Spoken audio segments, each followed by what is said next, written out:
Welcome to the Slop Farm. Enjoy the video. You start by confirming your Microsoft 365 license, and that SharePoint is enabled for your tenant. Once confirmed, open the SharePoint app and click Create Site. Choose Team Site for collaboration or Communication Site for broad updates. Make sure to name the site clearly and assign at least one owner.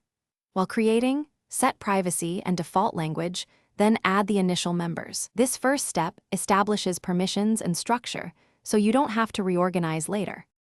Once your site exists, create document libraries and define custom metadata columns to make files searchable and organized. You should enable versioning and set retention policies on critical libraries, and then configure folder or item-level permissions to restrict sensitive content. Next, build site pages and add web parts for news, documents, and quick links. Use templates to keep consistency across pages. Make sure to test uploading and filtering files, so the metadata and permissions behave as expected before full rollout.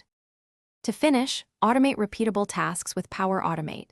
Create approval flows, notifications for new content, and sync actions to Teams or Outlook.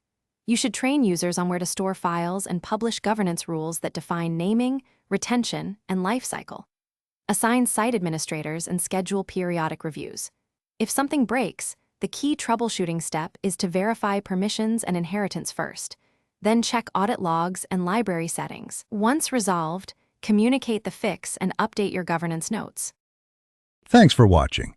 Consider subscribing if we helped you today.